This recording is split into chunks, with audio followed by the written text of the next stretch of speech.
This video provides you with an overview of the Human Subjects Research Review process at Kent State University and is provided by the Office of Research Compliance. Kent State University policy dictates that all research involving human subjects be reviewed and approved by the Institutional Review Board, or IRB, prior to initiation.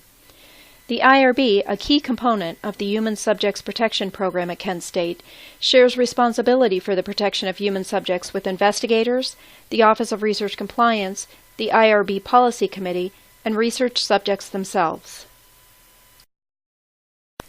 The IRB has the responsibility and authority to ensure that research involving human subjects is designed and conducted in an ethical manner that protects the rights, dignity, welfare, and privacy of research subjects. At Kent State, this mission is accomplished by an application system of review, continuing or periodic review of research, development of policies, procedures, and educational presentations, and the ethical conduct of research by investigators. The IRB is a committee constituted of members with varying expertise and qualifications. Members are appointed by the Vice President for Research and include faculty, staff, medical professionals, and community members. The Office of Research Compliance facilitates the IRB review process and helps to ensure comprehensive protection for the human subjects volunteering for research by working closely with the IRB as well as other units within the university. For example, the Office of General Counsel, the HIPAA Privacy Officer, Lab Safety, and sponsored programs.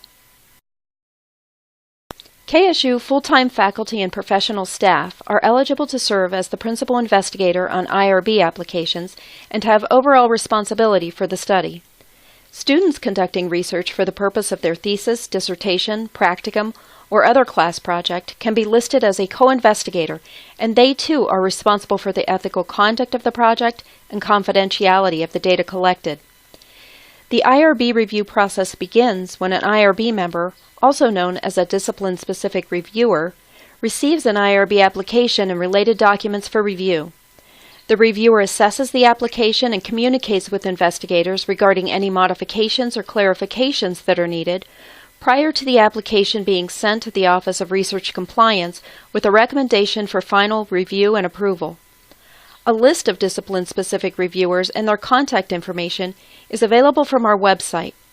If you don't see a reviewer on the list that represents your specific college or department, choose a reviewer that has expertise somewhat similar to your area. For example, if your research is in translation studies, you could contact a reviewer from communications.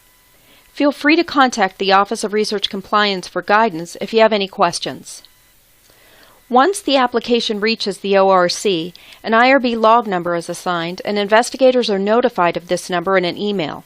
Please be sure to retain this information for your records and use that log number in the subject line when corresponding with the ORC about the project. After conducting a final review, the ORC sends a final approval email to investigators. For studies reviewed as Level 2 expedited or Level 3 full board, investigators also receive an IRB-approved stamped copy of the consent form.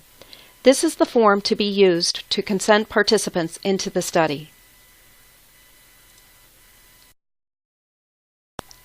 Research involving human subjects receives one of three types of IRB review.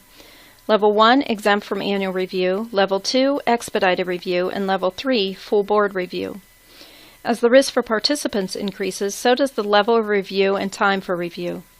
Studies that qualify for exempt from annual review have little to no risk for the participants. It includes research commonly conducted in educational settings involving normal educational practices, anonymous surveys, or interviews on topics that are not particularly sensitive in nature. Exemptions can be granted by the discipline-specific reviewers or the Office of Research Compliance and are valid for 3 years. Any major changes, however, to the research must be reviewed prior to implementation to be sure that the changes do not move the research out of the exemption category.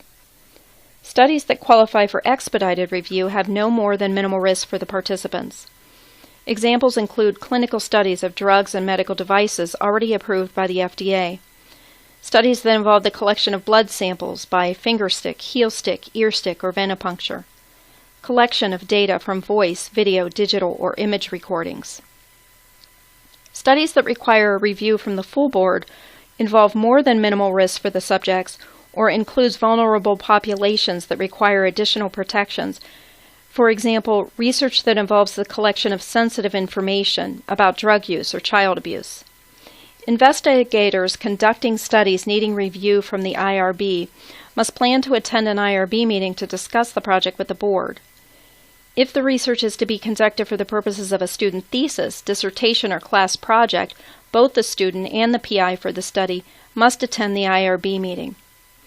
Requests for attendance at a fully convened IRB meeting should not be interpreted as punitive. Rather, it's an opportunity for investigators and the IRB to work collaboratively to ensure that the research is designed in the best way to meet the research objectives and the regulatory requirements, including the requirement to reduce the risk for participants. One of the questions we most often get is, how long does it take to get IRB review and approval? The fact of the matter is that investigators have more control over this than they believe. Applications that are clearly written, meet the ethical and regulatory requirements, and are submitted for review with all of the required documentation, including the documentation for completion of human subjects training, receive review and approval much more quickly than those that do not. Keep in mind that this video is not meant to provide you with a comprehensive list of research that qualifies for each of the 3 types of review. Instead, it provides you with more of an overview so that you can get the general idea, but please be sure to check back to our website. We will continue to develop resources and documents that provide more detail about each of the types of review. IRB forms are available from the Research Compliance website.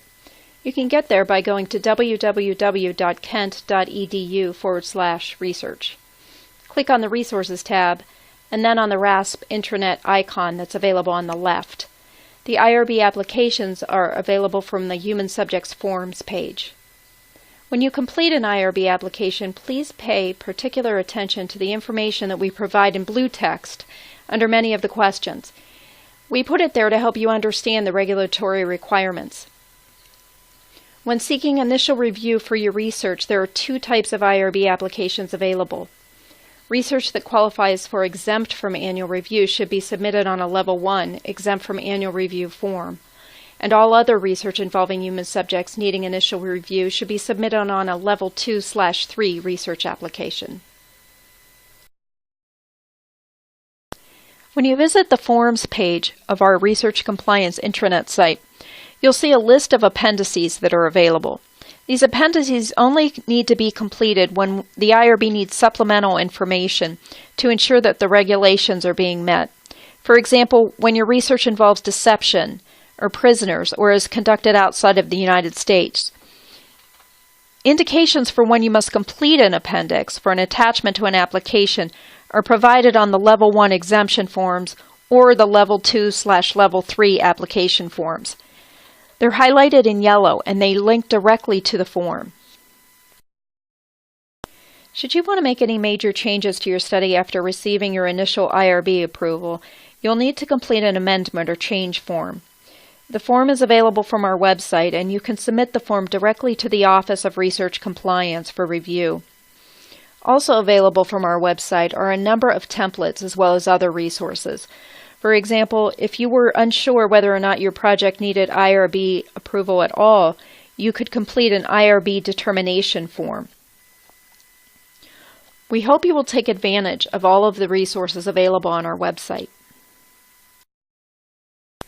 Well, that's it for now. Thanks for your attention during this overview, and please be sure to check back to our website often for additional videos that will provide more detail about each of the categories included in the review levels. If you have suggestions for content that you would like to see covered in future videos, please reach out to us at researchcompliance@kent.edu.